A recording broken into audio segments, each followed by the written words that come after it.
friends, welcome to Priya's மதுரைக்காரங்க சமையல். இன்னைக்கு நம்ம சேனல்ல முட்டையில ஆம்லெட் பண்ணிட்டு அதை வச்சு ஒரு டேஸ்டியான குழம்பு ரெசிபி தான் உங்களோட ஷேர் பண்ணிக்க போறேன். வாங்க இந்த சுவையான ரெசிபி எப்படி பண்றதுன்னு வீடியோக்குள்ள போய் பார்த்து தெரிஞ்சுக்கலாம். இந்த குழம்பு பண்றதுக்கு தேவையான இன்கிரிடியன்ட் எல்லாம் இங்க எடுத்து வச்சிருக்கேன்.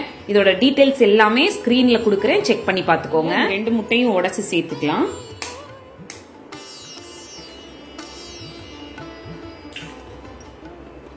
இதுல 1/4 ஸ்பூன் மஞ்சள் தூள், 1/4 ஸ்பூன் அளவுக்கு சீரகத்தூள், 1/4 ஸ்பூன் மிளகுத்தூள், ஒரு பெரிய வெங்காயத்தை பாதியா நறுக்கிட்டு அதை இந்த மாதிரி பொடியா நறுக்கி சேர்த்துக்கிறேன்.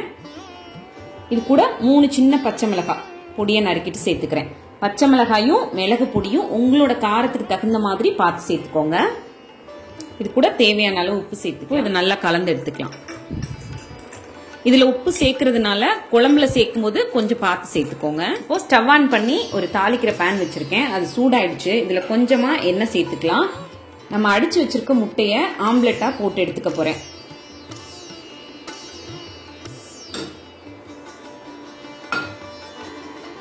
நான் கொஞ்சம் சின்ன சின்ன ஆம்லெட்டா போட்டு எடுத்துக்க போறேன். நீங்க பெருசா போட்டு ஒரே ஆம்லெட்டா எடுத்துக்கிறதா இருந்தாலும் எடுத்துக்கலாம்.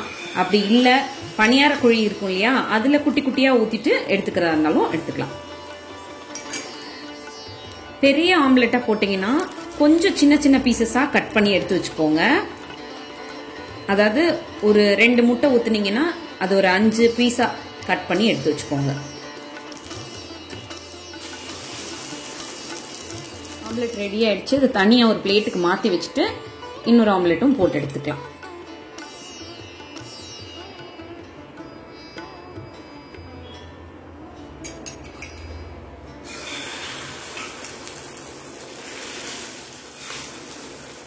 பாருங்க, 3 ஆம்லெட் வந்தது. அது எல்லாத்தையும் 2 பீஸா கட் பண்ணி எடுத்து வச்சிருக்கேன். இப்போ ஸ்டவ்ல கடாய் வச்சுட்டு 2 ஸ்பூன் அளவுக்கு எண்ணெய் சேர்த்துக்கலாம். எண்ணெய் சூடானதும் நம்ம எடுத்து வச்சிருக்க பட்டை, கிராம்பு, சோம்பு, மிளகு இது எல்லாத்தையும் சேர்த்துக்கலாம். லோ ஃப்ளேம்ல வச்சுட்டு சேர்த்துக்கோங்க. இப்போ இது 1 நிமிஷம் நல்லா வறுத்து விட்டுக்கலாம். இதுல வெங்காயம், பூண்டு, இஞ்சி எல்லாம் சேர்த்துக்கிறேன். சேர்த்துட்டு இதோட பச்சை வாசனை போற அளவுக்கு வதக்கி எடுத்துக்கலாம். எல்லாம் நல்லா வதங்கினதும் கட் பண்ணி வச்சிருக்க தக்காளி சேர்த்துக்கலாம்.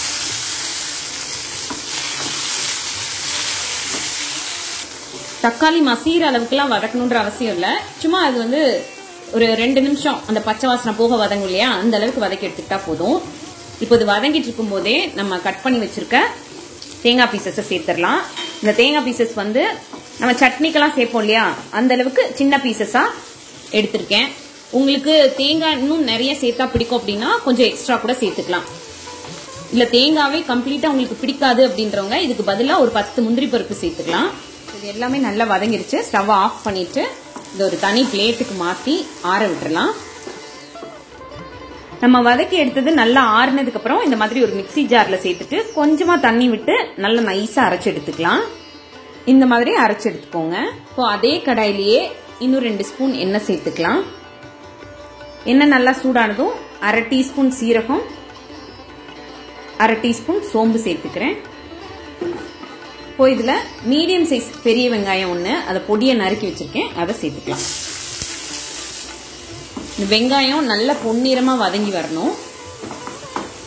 வெங்காயம் நல்லா வதங்கிருச்சு. இதுல 1/2 ஸ்பூன் மஞ்சள் தூள், இந்த ஸ்பூன்ல குழம்பு பொடி வீட்டில் அரைச்சு வச்சிருப்போம் இல்லையா, அது 2 ஸ்பூன் அளவுக்கு சேர்த்துக்கிறேன். குழம்பு பொடி இல்லாதவங்க 2 ஸ்பூன் மல்லித்தூள் சேர்த்தீங்கன்னா 1 ஸ்பூன் மிளகாத்தூள் கரெக்டான ரேஷியோவா இருக்கும், சேர்த்துக்கலாம். காரம் கொஞ்சம் ஜாஸ்தியா வேணும் கம்மியா வேணும்ன்றவங்க அந்த மிளகாத்தூளோட அளவை மட்டும் கொஞ்சம் பார்த்து சேர்த்துக்கோங்க. எனக்கு இந்த குழம்பு பொடியில கொஞ்சம் காரம் கம்மியா இருக்கு அப்படின்றதுனால நான் ஒரு 1/2 ஸ்பூன் மட்டும் மிளகாத்தூள் சேர்த்துக்கிறேன். உங்க வீட்டுல அரைச்சிருக்க குழம்பு பொடியில காரம் சரியா இருந்துச்சுன்னா அது மட்டுமே சேர்த்துக்கோங்க, மிளகாத்தூள் சேர்க்க தேவையில்ல. 1 நிமிஷம் இதோட பச்சை வாசனை போக வதக்கிக்கலாம். இப்போ நம்ம அரைச்சு எடுத்து வச்சதை இதுல சேர்த்துடலாம். சேர்த்து நல்லா மிக்ஸ் பண்ணி விட்டுக்கலாம். இந்த மிக்ஸி ஜார்லயே கொஞ்சமா தண்ணி விட்டு அதையும் சேர்த்துக்கலாம். குழம்பு உங்களுக்கு கொஞ்சம் திக்கா கிரேவி டைப்ல வேணும் அப்படின்னா தண்ணியோட அளவை கம்மி பண்ணிக்கோங்க. நான் இன்னும் கொஞ்சம் தண்ணி சேர்த்துக்கிறேன். இப்போ இந்த குழம்புக்கு தேவையான அளவு உப்பு சேர்த்து நல்லா மிக்ஸ் பண்ணிட்டு ஒரு 5 நிமிஷம் நல்லா கொதிக்க விட்டுறலாம். இந்த மாதிரி கொதிக்க ஆரம்பிக்கும் பாருங்க. அப்போ ஸ்டவ் மீடியம் ஃப்ளேம்ல வச்சுட்டு நம்ம ரெடி பண்ணி வச்சிருக்க ஆம்லெட்ல அதுல சேர்த்துடலாம். நான் 2ஆ கட் பண்ணி வச்ச ஆம்லெட்டை இந்த மாதிரி மடிச்சு சேர்த்துக்கிறேன். ஏன்னா என்னோட கடாய் கொஞ்சம் சின்ன கடாய் அப்படின்றதுனால. நீங்க பெரிய கடாயில எல்லாம் பண்ணீங்கன்னா அப்படியே பெரிய பெரிய பீசஸா கூட போட்டுடலாம்.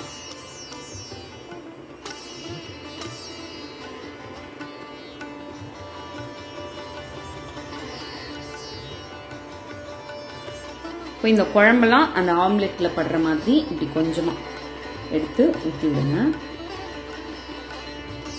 மீடியம் ஃப்ளேம்லேயே வச்சு ஒரு 5 நிமிஷம் கொதிக்க விடுங்க. அப்பதான் அந்த குழம்புல இருக்க காரம், உப்பு, அந்த சேர்த்திருக்க மசாலா எல்லாமே வந்து அந்த முட்டையிலையும் இறங்கும். சாப்பிடும்போது அவ்வளோ சூப்பரா இருக்கும். இந்த குழம்புக்கு நீங்க சைட் டிஷ்ஷா வேற எதுவுமே வச்சுக்க தேவையில்ல. இதுல இருக்க ஆம்லெட்டையே யூஸ் பண்ணி சாப்பிடலாம். அப்படி இது தவிர்த்து உங்களுக்கு ஏதாவது சைட் டிஷ் வேணும் அப்படின்னா அப்பளம் பொரிச்சுக்கலாம். ரொம்ப சூப்பரா இருக்கும்.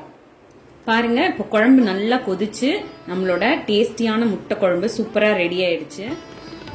நல்ல சூடான சாதத்தோட சேர்த்து சாப்பிடும்போது டேஸ்ட் அவ்வளோ சூப்பரா இருக்கும். கொஞ்சமா மல்லித்தலை தூவிட்டு ஸ்டவ்வை விட்டு இறக்கிடலாம். பாருங்க, நம்மளோட சுவையான முட்டை குழம்பு சூப்பரா ரெடி ஆயிடுச்சு. நீங்களும் உங்க வீட்டில் ட்ரை பண்ணி பாருங்க. கண்டிப்பா எல்லாருக்கும் ரொம்ப பிடிக்கும். ட்ரை பண்ணி பார்த்துட்டு உங்களோட கமெண்ட் என்னன்னு சொல்லுங்க. இந்த வீடியோ உங்களுக்கு பிடிச்சிருந்ததுன்னா வீடியோ லைக் பண்ணிட்டு நம்ம சேனலை மறக்காம சப்ஸ்கிரைப் பண்ணுங்க. Thank you.